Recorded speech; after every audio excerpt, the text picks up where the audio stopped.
Le Grand Matin Sud Radio, 7h-10h, Patrick Roger, Cécile de Ménibus. Et tout de suite, le petit déjeuner politique ce matin, c'est Aurore Berger, députée La République En Marche des Yvelines et présidente déléguée du groupe En Marche à l'Assemblée nationale. Bonjour Aurore Berger. Bonjour. Avec un petit peu de retard, les circulations dans la capitale. C'est toujours compliqué. C'est toujours compliqué. Bon, vous le direz à Anne Hidalgo. La campagne avec ses meetings, Pécresse s'est-elle plantée? Macron évitera-t-il toute campagne et débat? Que retenir du convoi de la liberté? Et puis les bugs dans la majorité aussi, tout de même, autour du port du voile, chez les jeunes filles sportives. Autant de sujets que nous allons aborder, il y en a beaucoup d'autres aussi. Commençons quand même par cette drôle de campagne. Toujours rien à l'horizon pour Emmanuel Macron, pendant que les autres candidats, eux, montent sur scène ou sont sur le terrain. Aurore Berger, vous qui avez démarré dans la politique dans les rangs de la droite et dans le sillage de Valérie Pécresse avant de rejoindre Emmanuel Macron, Pécresse a tapé sur le chef de l'État qui pousserait les Français à ne plus vivre ensemble, mais à être face à face. C'est un reproche qui revient d'ailleurs en boucle. On se souvient de Gérard Collomb aussi, mais c'était il y a quelques années. Qu'est-ce que vous lui répondez ? Déjà, c'est assez étonnant qu'elle reprenne beaucoup de mots qui ne sont jamais les siens. Elle reprend les mots d'Éric Zemmour, puisqu'elle s'approprie les termes de grand remplacement, qui est une théorie qui est quand même une théorie raciste. Donc moi, voir la droite prétendument républicaine reprendre à son compte cette théorie, moi, ça m'interpelle. Et ça me conforte dans l'idée que j'ai bien fait de quitter cette droite-là. Et je suis loin d'être la seule. Et je pense qu'il y a beaucoup d'électeurs qui vont encore partir. Et puis, en fait, elle a aussi repris les mots qui sont ceux de Gérard Collomb, qui avait dit quelque chose d'un peu plus complexe que cela. Qui avait dit qu'en fait, à force de vivre côte à côte, le risque c'était qu'on finalement on vive face à face. C'était ça la formule de Gérard Collomb que je trouve en effet extrêmement juste. C'est la capacité qu'on a à avoir vraiment une cohésion tout simplement nationale dans notre pays. Mais cette cohésion nationale, on ne l'a pas en reprenant à son compte encore une fois des théories qui sont des théories racistes. Et c'est la raison pour laquelle... Des théories racistes, mais dans certains quartiers, on ne dit pas exactement ça. On dit qu'il y a, des populations qui changent. C'est vrai, vous ne pouvez pas... vous êtes élu de la région parisienne, et ça, vous ne pouvez pas le nier quand même. Je pense qu'il ne faut jamais nier le réel. Oui. Il faut l'affronter. On a l'impression qu'on le nie en fait, du côté de la majorité. Il faut voir ce qu'on voit et il faut ensuite évidemment l'affronter. Par contre, parler de grand remplacement, c'est reprendre à son compte des mots qui sont ceux de Renaud Camus, qui sont ceux de gens qui sont des théoriciens de l'extrême droite. Et donc, quand on prétend être la droite républicaine, la difficulté de Valérie Pécresse, au-delà de la question du meeting, parce que je ne suis pas là pour distribuer les mauvais points ou les très mauvais points sur son meeting, c'est que à vouloir être et Emmanuel Macron et Éric Zemmour, en fait, elle parle à personne. Parce que les électeurs de droite, ils choisiront, à mon avis, les 10 et 24 avril, un autre bulletin de vote que celui de Valérie Pécresse. Et je crois que ceux qui croient à une droite libérale, à une droite européenne, ceux-là, ils voteront pour Emmanuel Macron parce qu'ils sont convaincus par ce qu'on a fait, tout simplement, depuis 5 ans, sur la question fiscale, sur la question du droit du travail, sur les différentes réformes qu'on a réussi à faire et qu'on disait absolument impossible. Je pense à notamment celle de la SNCF et à d'autres réformes elles essentielles. Elles ne sont pas totalement abouties, en fait, toutes ces réformes. Non, mais l'ensemble des réformes. Le droit du travail, la retraite n'a pas été fait. Le droit du travail, ça avait démarré, en fait, sous François Hollande auparavant. Ça n'a pas été clairement, complètement. Les ordonnances travail, la capacité que les entreprises ont à aller bien au-delà des 35 heures, la défiscalisation des heures supplémentaires, la revalorisation du travail par la prime d'activité pour faire en sorte que le travail paye mieux et plus que l'inactivité. Tout ça, c'est ce qu'on a engagé. Le fait surtout qu'on ait continué et pour la première fois qu'on ait créé de l'emploi industriel dans notre pays. On parle en permanence de relocalisation, de localisme même pour certains. Enfin, concrètement, depuis quand on recrée de l'emploi industriel? Depuis ce quinquennat. Et je crois on en perd toujours aussi. Attendez, n'oubliez pas, évidemment. Non, on en crée plus qu'on en détruit. On en crée plus qu'on en détruit sous ce quinquennat. Ça, c'est un fait, de la même manière qu'on a eu plus de création d'entreprises que de destruction d'entreprises. Donc, il faut aussi être fier et heureux quand les choses se passent bien dans notre pays. Il ne faut pas non plus en permanence voir cette espèce d'immense fatalisme, comme si la France était un pays qui n'était fait que de désordre. Non, mais on a vu pendant cette crise du Covid, vous pouvez pas nier non plus les choses quand même, qu'on n'était pas très bien organisé en fait à tous les niveaux, au niveau industriel, au niveau de l'administration. On a surtout vu que par rapport à tous ceux qui nous disaient qu'on n'arriverait pas à mener une campagne vaccinale dans notre pays, qu'on était l'un des pays au monde les mieux protégés parce que l'un des pays au monde les plus vaccinés. On a vu aussi que notre hôpital a réussi à tenir. On a vu que nos soignants étaient parmi les plus compétents au monde et les plus engagés au monde, et que depuis 2 ans, ils étaient sur le pont. Même s'ils sont fatigués, ils n'en peuvent plus aujourd'hui. Parce que ça fait 2 ans, et pourquoi aussi? Parce qu'ils continuent malheureusement à recevoir, notamment dans les services de réanimation, était en situation de crise, des gens qui ne sont pas vaccinés. Juste avant le Covid, l'hôpital était en situation de crise, puisqu'il y avait une démission collective des directeurs aussi. Il y avait en effet, et il faut le dire, on a toujours un hôpital qui reste sous tension parce que ça fait 2 ans qu'on vit une crise sanitaire et que le Ségur qu'on a engagé, qui permet de revaloriser les carrières de nos soignants, qui permet enfin de réarmer l'hôpital de manière budgétaire importante face à des coupes budgétaires qui avaient été faites précédemment, eh bien on doit continuer à le mener. Ce que je retiens de ce que vous venez de dire là, Aurore Berger, tout à l'heure par rapport à Valérie Pécresse, c'est que finalement, c'est Emmanuel Macron qui est le meilleur candidat de droite, d'une droite centriste. Alors il est de droite, Emmanuel Macron. Le pari d'Emmanuel Macron, mais bien sûr, je l'assume. Pourquoi je l'ai rejoint? Pourquoi tant de personnalités de droite l'ont rejoint? Pourquoi surtout tant de Français et d'électeurs l'ont rejoint? Ils viennent bien de quelque part. Non, mais ils viennent bien de quelque part. En Marche, Emmanuel Macron, c'est depuis 2016. Donc ça veut dire que les électeurs qui l'ont rejoint avaient au préalable voté pour d'autres candidats, qu'ils soient de gauche ou de droite. Et le pari d'Emmanuel Macron depuis 2016, c'est de dire que cette gauche social-démocrate qui attendait des réformes, elle pouvait enfin avoir un candidat, et que cette droite libérale et européenne, elle pouvait enfin avoir un candidat. Qu'enfin, on pouvait se retrouver autour d'un projet collectif pour le pays. Et aujourd'hui, quand vous voyez cette déliquescence à gauche, cette incapacité à gauche d'affronter le réel, cet éparpillement qui existe, cette incapacité à avoir une gauche laïque qui est claire sur un certain nombre de principes et qui s'abandonne au bras des indigénistes, que ce soit notamment Madame Taubira ou Monsieur Mélenchon, et quand vous voyez à droite cette espèce de course folle entre 3 candidats au final qui reprennent des thèses qui sont des thèses souverainistes, qui s'étranglent quand un drapeau européen flotte à l'Arc de Triomphe et quand le qui drapeau reprennent des français théories racistes. Forcément présent par endroit, bien sûr, aussi. Mais moi, je suis très fière du drapeau français. Dans tous nos meetings, vous avez le drapeau français européen et les deux sont tout à fait compatibles. Il n'y en a pas encore beaucoup de meetings pour l'instant. Justement, quand est-ce qu'il va descendre dans l'arène, Emmanuel Macron? Alors, pas avant début mars? Attendez, les élections, vous n'avez pas oublié, les élections, c'est le 10 avril. J'ai pas du tout oublié que c'était le 10 et le 24 avril, rassurez-vous. Et nous faisons tout. Est-ce qu'il y aura la place pour des débats, justement, avec le chef de l'État, mettre tous les sujets sur la table? Vous avez vraiment l'impression qu'il a évité le débat pendant 4 ans et demi? Vous avez l'impression qu'il n'a pas affronté, justement, des débats qui étaient des débats difficiles? Il était là pour conduire le pays. Quel autre président de la République a eu un dialogue aussi direct et aussi franc avec les Français que lui, a assumé des centaines d'heures de débats, notamment pendant le grand débat national?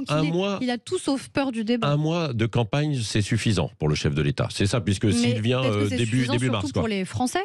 Est-ce que tous les Français vous accostent dans la rue en vous disant matin, midi et soir, j'ai hâte qu'on ait un débat avec 10, 12, 15 ou 20 candidats à la présidentielle? Est-ce que vraiment c'est ça au quotidien dont il vous parle? Est-ce qu'il vous parle du 10 avril? Je ne suis pas certaine. Un mot, Aurore Berger, sur la forme quand même de Valérie Pécresse, son discours et le meeting. C'est ce que je vous ai dit, moi je ne suis pas là pour, encore une fois, distribuer entre les mauvais. Vous l'avez regardé, etc. Elle se fait critiquer beaucoup dans la presse ce matin. J'ai remarqué surtout qu'elle se faisait critiquer dans son propre camp et que ça tirait à balles réelles vraisemblablement, puisque dès qu'elle avait conclu son discours, certains s'en étaient émus, d'ailleurs publiquement, Nadine Morano ou Hervé Morin. Donc quand on a ce type de soutien, je crois qu'on n'a pas besoin que l'opposition... La forme fait passer le fond et elle n'a pas réussi la forme hier. C'est un exercice qui est encore une fois un exercice toujours compliqué. Moi, j'ai pas compris qu'il fasse monter à ce point ce type d'événement en considérant qu'un meeting à lui seul pouvait donner un second élan à une campagne. Et moi, je veux pas non plus que la forme, encore une fois, fasse oublier le fond. Parce que ce qui compte, c'est ce qu'elle a dit. Et encore une fois, ce qu'elle a dit, c'est les mots que je vous ai rapportés, ceux d'Éric Zemmour. Et j'avoue que j'ai du mal à comprendre à force qui est cette candidate. Qu'est-ce qu'elle veut pour le pays? Qu'est-ce qu'elle incarne? Quelle vision elle porte? Et en vérité, elle essaye de porter la vision des autres.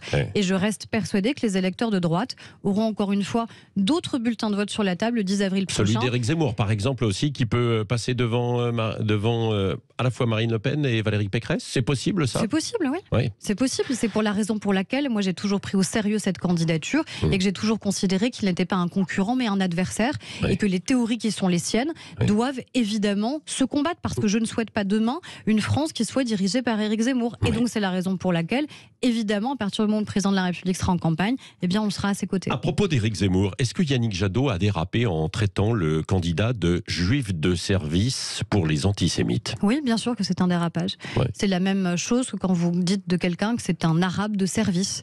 Ce sont des propos qui sont des propos racistes. Non, mais on ne peut pas vouloir attaquer, et à raison, Éric Zemmour sur ses outrances pour ensuite nous-mêmes utiliser les mêmes. C'est ça qui est insupportable en fait dans cette campagne, c'est que certains candidats usant systématiquement de l'outrance, eh bien on serait comme condamnés à nous-mêmes utiliser aussi d'autres outrances. Mais on n'attaque pas Éric Zemmour sur ses origines, on n'attaque pas Éric Zemmour sur sa religion, sinon on se met au pire niveau du débat de la campagne présidentielle. C'est pas malheureusement la première sortie de Yannick Jadot qui est condamnable, mais celle-ci elle est grave. Elle a été faite en plus au micro de Radio J et je la trouve donc d'autant plus grave quand il s'exprime à ce micro-là. Oui, vous avez dit c'est une forme de racisme, alors c'est ça ? Mais de fait, encore une fois, juifs de service, arabes de service, c'est ça le niveau de la campagne présidentielle. C'est vraiment comme ça qu'on va réussir à rassembler les Français. D'autant plus qu'hier, voyez-vous, c'était malheureusement le triste anniversaire de l'assassinat d'Ilan Halimi. Ilan Halimi, il a été torturé par ceux qui se sont autoproclamés le gang des barbares. Il a été torturé et assassiné parce que juif. Ça devrait nous rassembler. La lutte contre l'antisémitisme, ça devrait nous rassembler. La lutte contre toutes les formes de racisme, ça devrait nous rassembler. Et c'est pas en abaissant à ce point le niveau de la campagne présidentielle qu'on arrivera et à donner envie aux Français tout simplement d'aller voter. Parce que moi, ce qui m'interpelle dans toutes les enquêtes d'opinion, c'est surtout de voir qu'on a une abstention qui pourrait progresser et qui pourrait atteindre un niveau record dans cette campagne présidentielle. Donc c'est pas le nombre de candidats qui fait le désir et qui fait l'envie d'aller voter. C'est un moment ce qu'ils proposent pour le pays. Oui, un mot sur ce qui s'est passé ce matin, Gare du Nord, la police, les gendarmes ont tiré sur un homme qui était armé d'un couteau.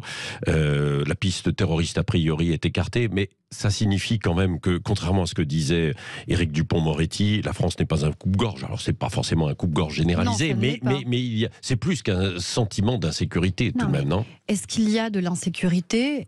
Oui. Et est-ce qu'elle existe malheureusement depuis 20 ans, 30 ans ? Est-ce que vous avez l'impression réellement qu'il y a 20 ans ou 30 ans, on ne parlait pas de ces sujets-là ? Souvenez-vous quand Jean-Marie Le Pen accède au second tour de l'élection présidentielle, c'est suite notamment à un drame où une personne âgée voit son domicile être incendié par des voyous. Oui. Donc ces phénomènes d'insécurité, malheureusement, ils sont structurels et ils existent. Ce que je remarque, c'est qu'on a des forces de sécurité qui ont été une nouvelle fois exemplaires et qu'il faut le saluer. Et je condamne celles et ceux qui, ce week-end, y compris commentateurs sur certains plateaux, s'en sont pris aux gendarmes, s'en sont pris aux policiers. Lors du convoi de la liberté. Qui n'ont fait que faire en sorte de respecter et de faire respecter la sécurité dans notre pays. Et je crois qu'il faut être systématiquement en soutien de cette police qui est exemplaire. On a probablement d'ailleurs la police la plus exemplaire au monde, celle qui est la plus contrôlée. C'est une des institutions de notre République qui est la plus contrôlée. C'est pas ce qu'a dit Jean-Luc Mélenchon, qu'il l'a répété encore, quoi. Oui, mais vous m'excuserez, mais je ne reprendrai jamais à mon compte les propos de Jean-Luc Mélenchon, et encore moins sur la police. Et je me souviens notamment de ce débat qu'il a eu face à un policier de la BAC, où il a eu des propos qui, pour moi, devraient même le disqualifier dans cette campagne.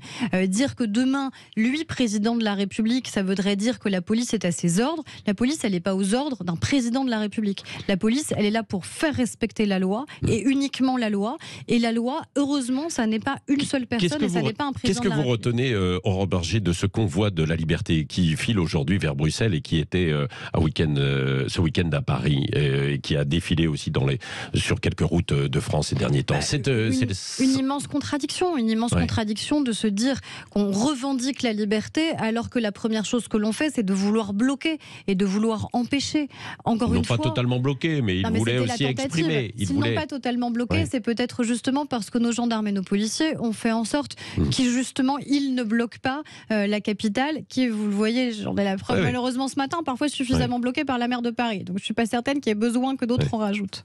Non mais tout de même, ça exprime quand même en fait une colère sociale, quoi. Et on a l'impression qu'il manque des échelons justement dans la politique française. Sur la question du pouvoir d'achat, qui est la question essentielle, c'est la première question de cette campagne présidentielle, avant les questions notamment d'immigration d'ailleurs. C'est la Donc première c'est un échec d'Emmanuel Macron. Alors. Non mais c'est la première préoccupation au quotidien.